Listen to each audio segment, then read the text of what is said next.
Okay, so we're going to look at some shortcuts to y equals x squared and how the transformations occur. So you need to have a graphing calculator, and if you don't have one, you can use the link on the OneNote to get to an online graphing calculator, or you can download a phone app. So the first thing we have to do is look at vertical translations. So that's shifting up and down. So we're going to graph y equals x squared first on the graphing app. So I'll do x, and then we're going to square it, and then we press graph. And so there's a nice x squared graph. The other instruction was to graph y equals x squared plus 4. So plus, and we want a 4.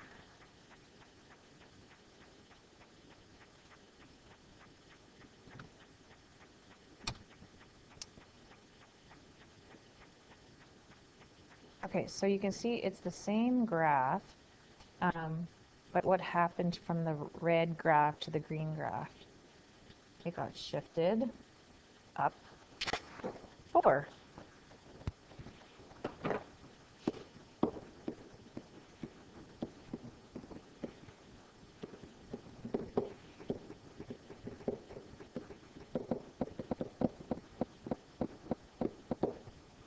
Okay, so now we're going to erase the x squared plus 4, and we're going to look at y equals x squared minus 5 and y equals x squared plus 2. So what do you think is going to happen based on what we just saw in the previous graph? So let's test what we thought was going to happen. Sorry, it's minus 5 and plus 2. So I'm going to get rid of this and go minus 5. I'm going to graph it. And was your prediction right? Did it go down 5? Let's do another one. It was x squared plus 2. I'm going to graph it. So you can see the red gets shifted up 2, and the red gets shifted down 5.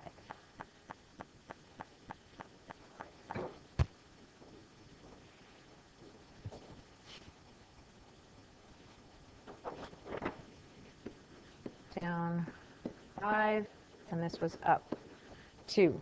So in general, given the graph y equals x squared plus q, what does transformations take place in comparison to y equals x squared? So the q, if it's positive, it goes up. If it's minus q, it goes down. So what was the vertex in all these cases? Well, let's look at the graph again. The vertex went from 0, 0 to 0, 2 to 0, negative 5. So what changed here for the vertex? It would be 0, comma, q. The q would determine where the vertex went up or down. So the axis of symmetry, of course, because the vertex is at 0, my axis would be x equals 0. My domain in all parabolas is going to be negative infinity to positive infinity.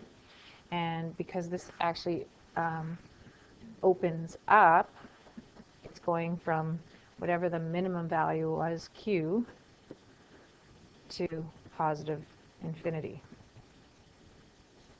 Okay, so now we're going to look at vertical stretches. And we're going to graph y equals x squared on the same graph as y equals 3x squared. So we're going to delete the previous ones on my graphing calculator here. We're just going to start with the y equals x squared. And we're going to see, what do you think is going to happen if I have a 3x squared?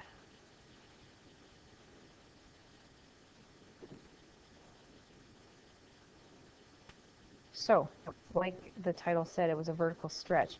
So, do you see that if I actually have points here, my 0, 0, 1, 1 now became 0, 0, 1, 3 times the amount here. In my red, my 2, 4 point became 2, and you can't even tell what it is, but it's actually 12 there. So how does it compare to the x squared? It is stretched vertically 3 times. So now we're going to look at y equals 1/3 x squared, which we can actually change really fast by, well, maybe not, by 1 divided by. There's the regular, and you see it got wider. So does that make sense to you that it would go wider? Again, if it's vertically stretched, 1/3 the amount.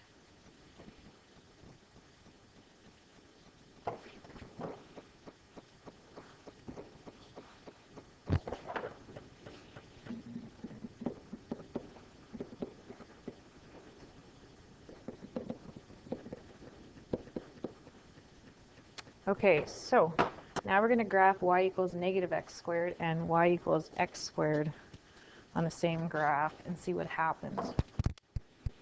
Does anybody have a prediction? So I'm going to change this and put a negative in front of it. So I have my red, there's my green. So what happens when you have a negative in front of the x squared? It's the same exact graph, except now my y values are negative y values.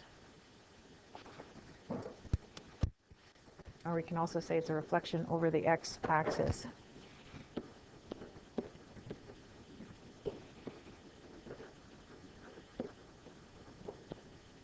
Reflected over x-axis. Okay, so then now that you know a little bit about that, predict what's going to happen for when we have y equals 4x squared, 1/5 x squared, and y equals negative 2x squared. So write down your predictions and then actually graph them to see if you're right.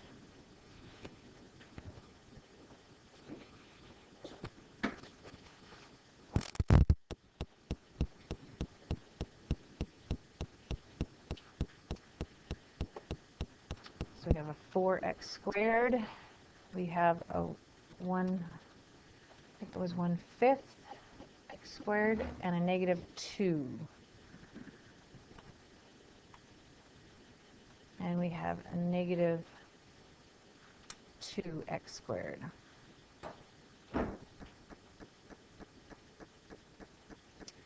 So just to keep track of this, the red is, of course, our base graph, y equals x squared. Did you predict that it would be vertically stretched 4 times the amount? The 1/5 got wider. And of course, the negative made it reflect over the x-axis. And if you compare the red to the yellow, you can see that it's also stretched. So let's write that up.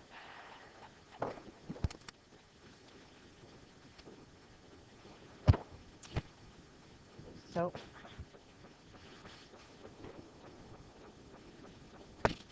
vertically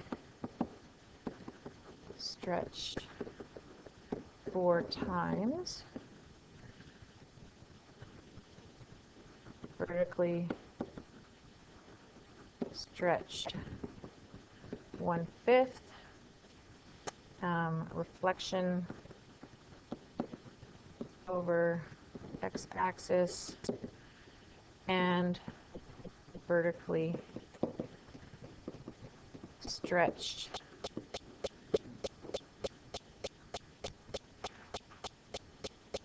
2 times.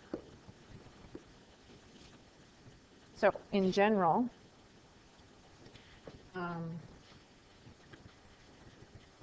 the graph of y equals ax squared, what happens with the a?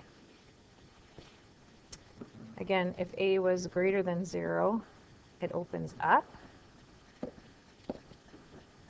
If a was negative, it opened down. If a was greater than 1, it was stretched vertically, factor a times, and it got narrower. I'll say narrower. If a was between 1 and 0, like a fraction, like 1/5, then it was squashed.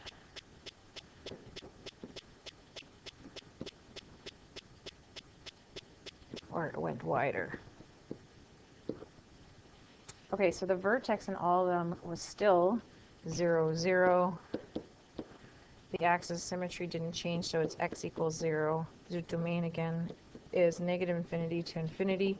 And the range, because depending on what they were, but it either started at 0, 0 and opened up, so we can say it's starting at 0 going to infinity, or it was starting at negative infinity and going up to 0, depending on if it opened up or down. So this would be opening up, and this would be opening down. Okay, so now we're going to do some horizontal translations. You got to be very careful how you type this in because it has to be in brackets. So we're going to compare y equals x squared to y equals x minus 3, the whole thing squared. So again, let's go to our graphing calculator. And I'll get rid of all these. And so it's horizontal means it's moving left or right. If you think about this for a second, what you think might happen might not happen here. So you're thinking because it's a minus, it's going to go to the left, but watch what happens. It actually shifted it to the right 3. So again, if I compare the two graphs, it went right 3. Same graph, but it got shifted right 3. So then if you use the same logic, what do you think is going to happen when it's y equals x plus 5 squared or x minus 6 squared? So I'll give you a moment about that. And then we'll graph it. Sorry, I forgot what it was. Plus 5 and minus 6.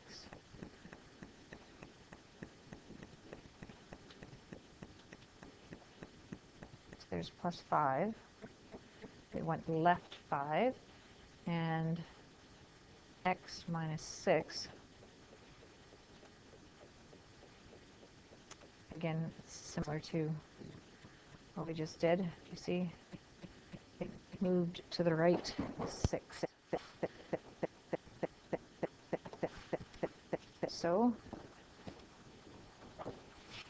left 5, and this went right 6. So in general, my prediction is, given the graph of y equals x minus p squared, what's the transformation that takes place? So notice that the minus is in the brackets. So if p is positive, greater than 0, something like, say it's 2, 3, 4, 5, and it goes into this spot. Notice that the minus is there already. So if the p is greater than 0, it's actually going to the right p. If p is less than 0, which means you're going to have a double negative, which makes x plus whatever that number is, it's actually going to go left p. So the vertex is going to be whatever, because we're not shifting up or down, The vertex is going to be whatever your P is, and 0. My axis of symmetry is going to be whatever my X value is. Again, my domain and range doesn't change because it didn't get shifted up or down. So because it's opening up, let's do it from 0 to infinity.